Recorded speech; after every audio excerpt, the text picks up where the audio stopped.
20 years of trying to convince city council members to reconstruct a street, a Brooklyn Park resident says the city is taking a step in the right direction.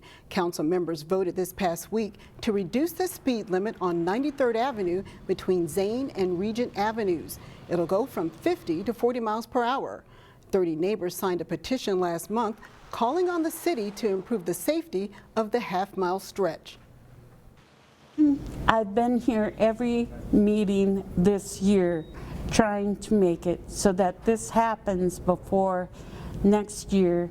Urbana Court Apartments with 200 units opens up so that those drivers and those walkers have a safe street to be considered their neighborhood collector street. This has zero to do with the condition of the road and everything to do with the fact that we chose to put development there. Back when I was on the Planning Commission, we were talking about how if we put this here, I never understood, why are we waiting? Why don't we redo 93rd and build the infrastructure before we put that new development there? The city also plans to add a sidewalk. There's no timeline yet when construction could begin. Creativity and innovation are now benefiting a local fire department. As Eric Nelson reports, Brooklyn Park now has an easier way to do an important chore between fire calls. It's a frigid day outside the Brooklyn Park Fire Department. We separate this stuff out. But inside the central station, they are going through a dry spell. We certainly weren't the first person to do this. Certainly won't be the last.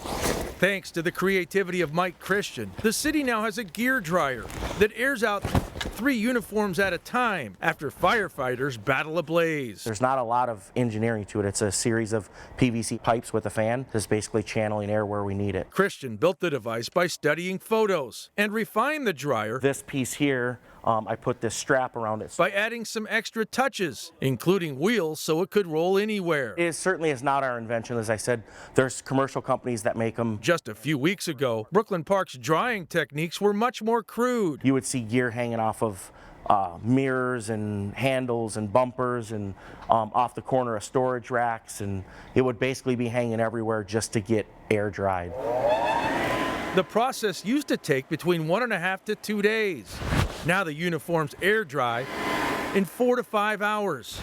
The new way is also more gear friendly. You can't put that in a regular dryer like we would our clothes where you're tumbling it with heat. Believe it or not, the tumbling and the heat together breaks down the protectiveness of it. Christian's fire dryer is a hit so far in the firehouse. Yeah, we're content. In fact, I think the plan is to build one more for each of our other stations. It's also cost effective, saving the department a lot of money. I estimated at $750 to $800 to build this versus even a smaller one at $5,000 or $6,000. It's really no surprise that Mike built this gear dryer. At his very core, he's a fix-it guy. In his spare time, he works on hot rods. In Brooklyn Park, I'm Eric Nelson, CCX News. Now that the holiday season is in full swing, poinsettias are popping up everywhere, from grocery stores to Christmas displays. Many of those plants were grown at Busch Roses in Plymouth. And as Delane Cleveland reports, it's a process that began way back in July.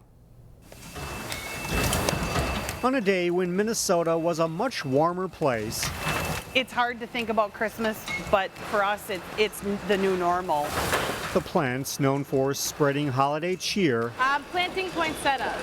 Were just a few inches tall. Yeah. Nicole Michelson took special care to ensure the poinsettias were placed into their pots just the right way. Once it gets too fast, we get sloppy. And we want them to grow straight up. 4.5 months later. Yeah, we started them in the summer. And now it's November, and it's evident that all our hard work paid off. They're finally ready to be harvested and everything. A few days before Thanksgiving, thousands of fully grown poinsettias filled the greenhouses at Plymouth's Busch Roses, receiving just enough water thanks to an elaborate irrigation system as they await their next destination. Since you were here last, they have finished expanding, growing in size and in height. You can see that they're pretty much all ready to ship now. By Christmas Eve, they'll ship out 115,000 of the festive plants to businesses in the 5-state area. The poinsettia crop is actually very important to us. It's the largest single crop that we do at the end of the year. Many of the plants go out looking as natural as can be. But then there are the clients who want a poinsettia with a little more pizzazz. It gives it that sparkle. About 10% of the crop gets a coating of fresh paint and glitter to give it a more festive feel.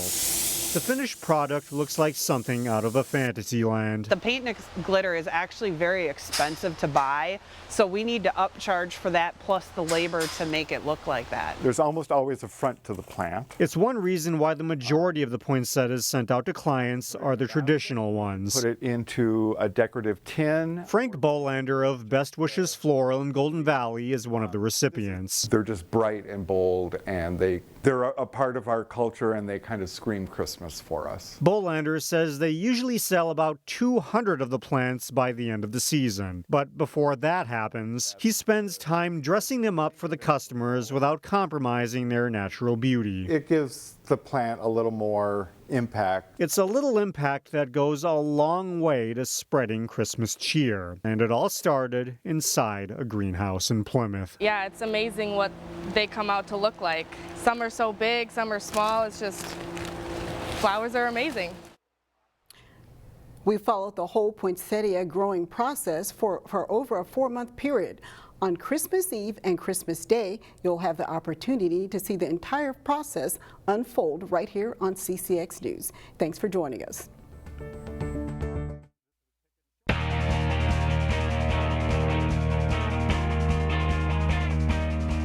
Park Center's boys basketball team was third in the state last season in Class 4A. The Pirates expect to be a title contender again this winter. Their district rival Osseo has a young but talented team. The Pirates and Orioles met earlier this week. Park Center's James Parker provides a spark off the bench with the rebound fake, and he scores on his way to a 12-point game. David Ejadambola dishes to Dane Danger for the big jam, and the Pirates go up by 6. Osseo shoots it very well in the first half, though. Bernard Amoria with one of his 4 threes in the opening half. The Orioles are within 3. Josh Brown drives and dishes to Ejadambola for the layup, and Park Center goes back up by 7. Osseo fights back a couple of times. James Spencer with the layup plus the foul. He scores 13 off the bench. Osseo is within 3 at halftime. But the second half is mostly Park Center. Danger with a change of direction move for the baseline layup here. He scores 25 total. And Brown nails 3 3-pointers in the second half. Park Center wins it 79-62. The Maple Grove girls basketball team was shooting for a 3rd straight win after a 1-2 start that included losses to 2 ranked teams. Their opponent earlier this week, Armstrong, was looking to break a 4-game losing streak, this game at Maple Grove. First half, and Crimson Guard Ari Gordon passes into Jordan Lampker for a nice up and under move to score for a 9-2 lead for the Crimson. Lampker with 11 on the night. Abby Schulte steals the inbound pass and gets it ahead to Izzy Brand, who feeds Kylie Baranek for the basket plus a foul. Baranek scores 9 in the game. At the other end, a good lob pass by the Falcons' Ella Brignoli into Savannah McGowan for 2 points, but Armstrong is still down by double figures. Megan Bugan drives down the lane and scores another hoop for the Falcons. Nice basket by the junior guard, but they're still trailing.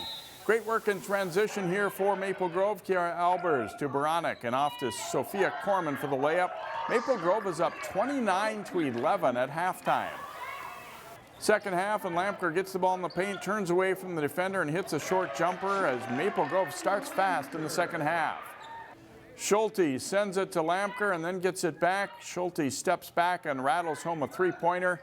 She nets 15 in the game. Maple Grove wins big over Armstrong. 53-19 is the final. The Osseo wrestling team has a new coach this season. They're hoping to have a pretty good squad by season's end. There's plenty of work getting done in the tradition-filled Osseo wrestling room. New head coach Tony Castro, a Florida native and former Augsburg wrestler, is making sure of that. I feel like everything has gone a lot smoother. It's more high-paced. The practices are a lot more high-paced. Oh yeah, I love him so much. He's good. He keeps the tempo moving, and it's really good. He keeps us moving. He keeps us conditioned as well. So that's the biggest thing for me too. I've been embraced well with family and friends, the guys as well. I think with a fresh start, I think we're headed in the right direction. The Orioles' biggest strength is in the upper weights. They have 3 guys rated in the top 5 in their weight classes. Jacob Meisner is ranked 5th at 182 pounds. Jagger Shack is 3rd at 220. And Isaac Omlin is 4th at heavyweight.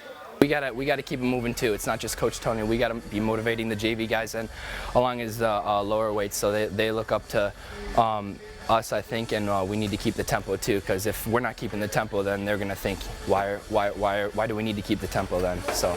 The Orioles were 6th in their own Ken Drogemiller tournament and 5th at the Lakeville North tourney. They're hoping that early hard work will pay off in a successful season.